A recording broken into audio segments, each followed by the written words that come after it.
प्रत्यक्षमेव सर्वेश्वरं रत्नेन मण्डितशीर्षशुभ्रमुक्तं श्वेताम्बरेशोभितं मुक्तामालभूषितं च दिव्यं सिंहासने संस्थितं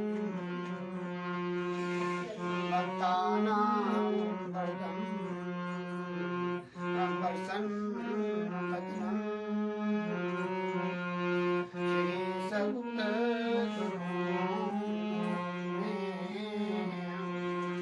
श्री सत्गुरु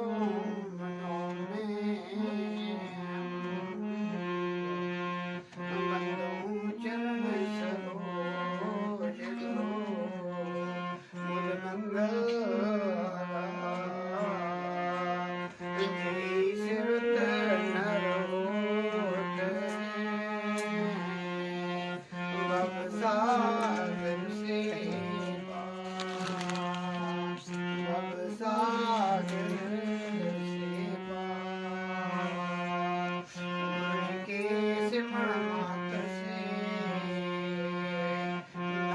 विघ्न अनंत ताते सर्वारंभ ध्यावत सब संत ध्यावत सब संत ये भुजत ब्रह्मांड के सुर मुनि और देवा कहत कबीर सुनो साधुआ कर गुरु की सेवा कर गुरु की सेवा गुरु ब्रह्मा गुरु विष्णु गुरुदेवो गुरु साक्षात्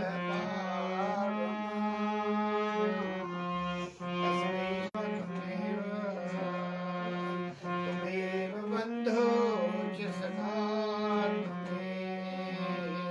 त्वमेव विद्या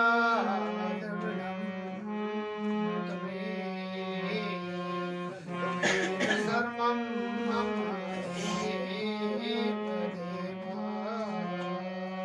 त्वमेव सर्वं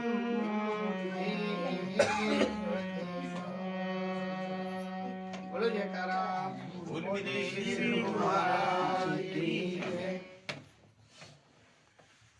श्री परमहंस दयाल जी महाराज जी के चरणों में मेरा दंडवत कोटि कोटि प्रणाम। नंगली निवासी घटगढ़ वासी भगवान के चरणों में दंडवत कोटि कोटि प्रणाम। अम्बाला वाले गुरु महाराज जी के चरणों में दंडवत कोटि कोटि प्रणाम।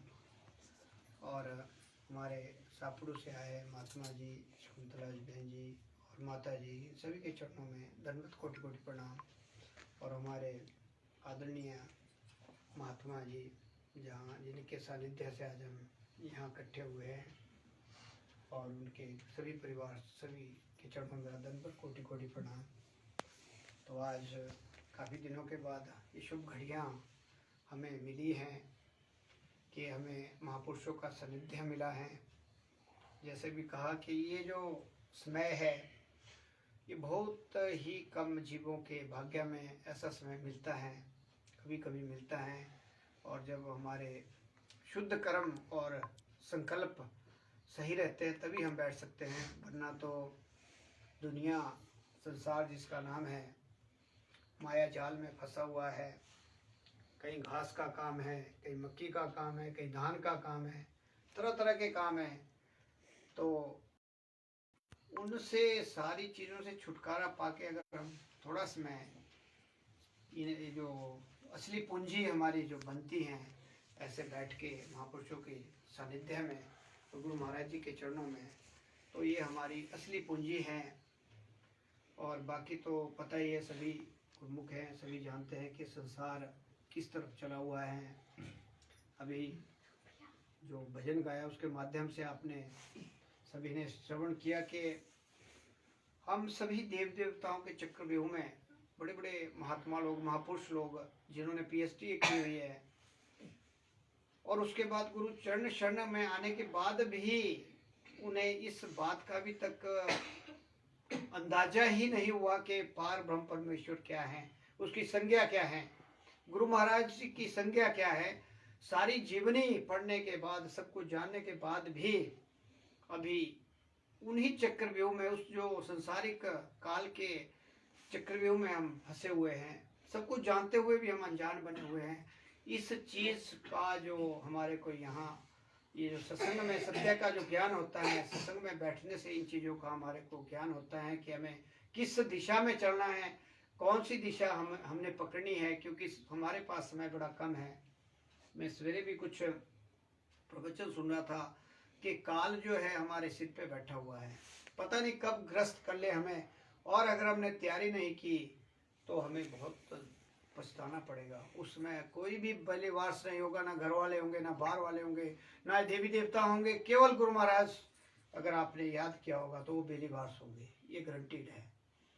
तो जब हमारे को इस चीज़ का ज्ञान हो जाता है, फिर भी अगर हम अंधे बैठे और कुछ ना करें तो फिर वो हमारी सबसे बड़ी भूल होगी। और कोई पता नहीं कब किस घड़ी में हमने यहाँ से बिछड़ जाना है। किराए के मकान में हम रह रहे हैं, ये महल ये जितने भी बना ले, कितना आजकल देखा मैंने कि जब बाहर निकलते हैं शहरों में तो उनके पास कुछ सोने के सामान पड़ा होता है, तो उनका ध्यान महाराज जी के पास कहाँ होना, उनका तो सोने पे होगा कि कहीं चोरी करके ना ले जाए। घर से बाहर निकलना तो साथ होगा बंधा हुआ। तो जो ये लिप्तता है, जो हम इन माया जाल में हम सटे हुए हैं, इसमें लिप्त हैं। और जैसे कह रहे थे कि कुछ लोग इतना पैसा जमा किया हुआ और उस कॉपी देख देख के खर्च एक नहीं करना है, ना अपने लिए, ना दूसरों के लिए, ना परमार्थ के लिए, और वो कॉपी देख देख के ही खुश होना है। तो फिर आगे तो पता नहीं क्या होगा। तो उसमें बताया गया है भागवत गीता में कि फिर तो सर्प योनि में ही जाएगा। 3.5 करोड़ वर्षों तक सर्प योनि में ही रहना पड़ेगा। जो माया के इसमें ज्यादा लिप्त रहता है उसके सीधा लिखा है कि सीधा सर्प योनि में जाएगा जीव। तो इसलिए जो है हम सभी भाग्यशाली हैं कि हम महापुरुषों की चरण शरण में कभी ना कभी बैठ जाते हैं और संसार के जितने भी हमारे ये चक्रव्यूह चले हुए हैं उससे थोड़ा निवृत्त होकर हम अपनी असली पूंजी बनाते हैं। थोड़े हमारे जो पिछले हम उल्टे सीधे कर्म करते हैं वो कटते जाते हैं। और अगर हम अभ्यास करते जाएंगे आधा घंटा, 1 घंटा, 1 से 2, 2 से जैसे भी आपको समय मिलता है, तो हमारे पिछले जो संचित कर्म है वो कटते जाते हैं। जैसे एक तिल्ली जलाते हैं, कहीं भी सूखे घास में आग लगा दो तो पूरा का पूरा जला देती है। उसी तरह जब हम नाम का अभ्यास करते हैं तो अंदर भी हमारे जितने भी विकार भरे हुए काम, क्रोध, लोभ, मोह, अहंकार, ये सारी चीजें जो है उसी नाम के जरिए ही खत्म होगी। संसार तो हमारे को भड़काएगा। बहुत कुछ होता है संसार में, देखा है, चाहे परिवार में ले लो, चाहे पड़ोस में ले लो, चाहे दफ्तर में ले लो, चाहे जनरल ले लो, वहाँ तो आपको तरह तरह का जो है यातना ही मिलेगी। बहुत कम रेयरेस्ट ऑफ द रेयर जिसको बोलते हैं, कोई आपको सही रास्ता बताने वाले मिलेंगे नहीं, सब भटकाने वाले ही मिलेंगे। और साथ में अगर हम अभ्यास नहीं करते तो हमारा जो क्रोध है हमारे ऊपर हावी हो जाता है। और उससे क्या होता है कि क्रोध एक ऐसा शत्रु है हमारा कि बड़े बड़े उल्टे काम करा देता है, जो कभी नहीं होने होते हैं वो भी हो जाते हैं।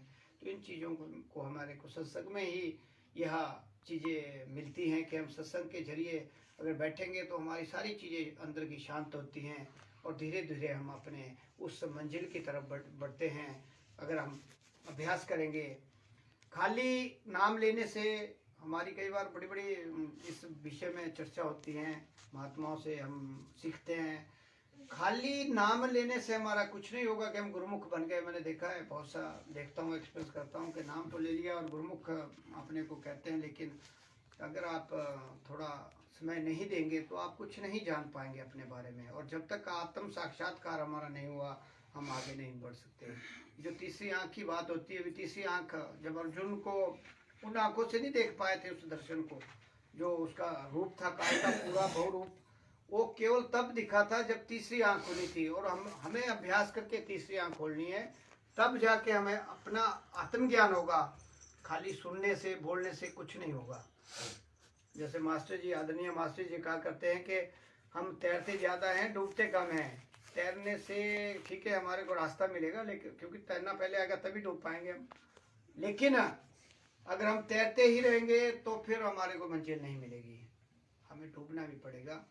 तो एक छोटा सा मैं प्रसंग देता हूँ। मैं एक जो सेवा होती है ना, सेवा से भी हम बहुत कुछ पा सकते हैं। एक बार द्वितीय पातशाही के समय की बात है कि एक भक्त जो था, प्रेमी, नंगली धाम की बात है कि उसको सेवा का शौक था, सेवा करनी, बाकी कुछ नहीं, कि हर समय जो है सेवा में जुड़े रहना। जैसे होता है ना, एक प्रण ले लिया था कि मैंने सेवा ही करनी है, और उसको निष्काम भाव से इतनी करनी है जिससे कि मेरे गुरु महाराज जी प्रसन्न हो जाएं और मुझे आशीर्वाद मिले। तो एक बार क्या हुआ कि सेवा में लगा हुआ था भगत, गुरु महाराज जी दिन में आए, जैसे आते राउंड पे, तो उन्होंने आवाज लगाई उस भक्त को कि बात सुनना, लेकिन वो अपने काम में इतना मगन था कि उसने जो है उनकी आवाज को भी नहीं सुना और अपने काम में लगा रहा। तो गुरु महाराज जी ने क्या किया कि थोड़ा सा प्रसाद निकाला, किसी दूसरे भक्त को कहा कि इसको ये प्रसाद दे के आओ। उसने प्रसाद लिया और अपने फिर काम में लग गया। लेकिन उसे ये नहीं पता कौन आ रहा है, कौन जा रहा है, कौन क्या बोल रहा है, कौन क्या कर रहा है, मतलब इतनी मस्ती में लगा रहा। तो जैसे बाकी जो होते हैं दूसरे लोग, जैसे दिन में खाना खाया थोड़ी देर के लिए रेस्ट करते हैं, लेकिन उसने कुछ नहीं करना। वो बोलता मेरे पास समय नहीं है। अगर उसको बोला जाए किसी भी काम के लिए तो मेरे पास समय नहीं है, केवल सेवा करना ही मेरा काम है। तो इसी तरह करते करते दिन बीतते गए। कुछ दिनों के बाद फिर गुरु महाराज जी पधारे और वो उसी तरह अपने काम में लगा हुआ, दिन रात लगा हुआ। उसको ना खाने का पता, ना पीने का पता, ना सोने का पता, अपनी मस्ती में। तो फिर उसकी बारी आई कि उसको पुकारा गया कि इस भक्त को कहते हैं जो प्रसाद के लिए हमारे पास भेजो। तो फिर भी उसने यही जवाब दिया कि मेरे पास समय नहीं है। और ऐसी भक्ति देख के गुरु महाराज जी बहुत प्रसन्न हुए और उन्होंने कहा कि ये जो वाक्य है मेरे पास समय नहीं है, और ये जो दुर्लभ हमारे को जो मनुष्य शरीर मिला हुआ है, दुर्लभ कहा जाता है क्योंकि 12 करोड़ 40 लाख वर्षों के बाद कहीं हमारे को थोड़े समय के लिए मिला है।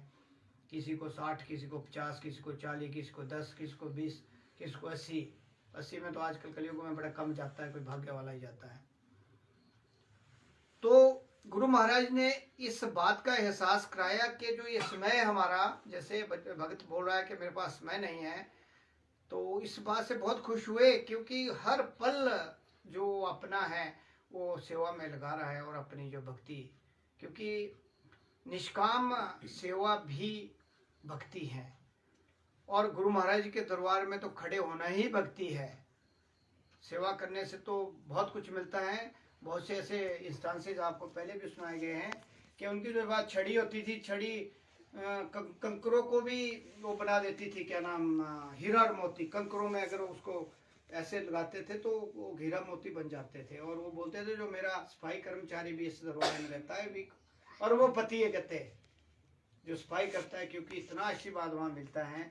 तो उस भक्त का जो वो देख के गुरु महाराज जी बहुत प्रसन्न हुए, आशीर्वाद दिया और कहा कि जो भक्त इस दुर्लभ जीवन को इसी भाव से जीता है और निष्काम भाव से सेवा करता है, उसका जीवन, ये दुर्लभ जीवन उसके धन्य है और वो सफल होता है और अपने अपने असली उद्देश्य की तरफ वो अग्रसर होता है। और गुरु महाराज का जब आशीर्वाद मिल जाता है तो सदा सदा के लिए अपने निज धाम में पहुंच जाता है जीव, सेवा करके भी। तो प्रसंग तो बहुत है गुरु महाराज जी के, जिनका कोई हम क्या व्याख्यान कर सकते हैं, लेकिन चलो छोटा छोटा करके, थोड़ा थोड़ा करके हम अपने को भी थोड़ा सजग करते हैं और क्या नाम, जो बैठे होते हैं उनको भी थोड़ा थोड़ा उनकी जो लीलाएं हैं, उनके जो थोड़े से समय में ही उन्होंने कितना जीवों का हजारों, मतलब उस टाइम उनकी दृष्टि से ही संत बन गए। हजारों जो है परिवार जो है वो संतमती में चले गए, उनके देखने मात्र से इतनी शक्ति थी उनकी। जैसे आपको बताया गया है पलक हम करते हैं, उससे आप इस चीज़ को थोड़ा पा भी सकते हैं। अगर हम पूरा ध्यान डाइवर्ट करके गुरु महाराज जी के चरण शरण में जाएं, थोड़ा 15 मिनट, ऐसे कहा गया है 10 से 15, 15 से 20, 20 से आधा घंटा। और कुछ ऐसे भी हैं जो कंटिन्यू 1 घंटे से भी ऊपर अपलक का ध्यान करते हैं, तो वो खुद इस चीज़ को जान सकते हैं भाई हम जो है जैसे प्रश्न कोई आपके मन में चल रहा हो, कोई आपकी दिक्कत चल रही हो, सारी मेरा अपना एक्सपीरियंस है कि वो हल हो जाती हैं। लेकिन इसके लिए आपको दृढ़ संकल्प अपने को बनाना पड़ेगा और पूरी तरह, जैसे अभी महात्मा जी ने कहा कि तन मन और धन से गुरु महाराज की तरफ एक तरफ होना पड़ेगा। एक साधे सब साधे, सब साधे सब जाए। तो एक साधने का मतलब है कि अंदर आपके गुरु महाराज की ही सूरत हर समय रहनी चाहिए और उन्हीं का ध्यान रहना चाहिए। बाहर जो मर्जी करते रहो आप, और जब भी आप बैठें तो उनकी सूरत आपके सामने नजर आनी चाहिए और पूर्ण रूप से आनी चाहिए, जैसे साक्षात रूप में आनी चाहिए। फिर आनंद आता है और उसी परमानंद की तरफ हमने बढ़ना है। यही सत्संग का हमारा महत्व होता है। और जैसे अभी चल रहा था कि पोथी पढ़ी पढ़ी जग मुआ, पंडित भया ना कोई, और 2.5 अक्षर प्रेम के पढ़े सो पंडित हुए। ये 2.5 अक्षर ही हमें उस मंजिल तक ले जाएंगे जो हमारी असली मंजिल है।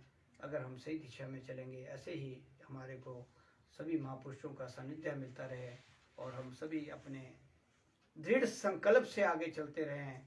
जितना जितना हमारे को समय मिलता है उसका पूरा पूरा लाभ हम उठाएं और इस मार्ग में बढ़ते रहें।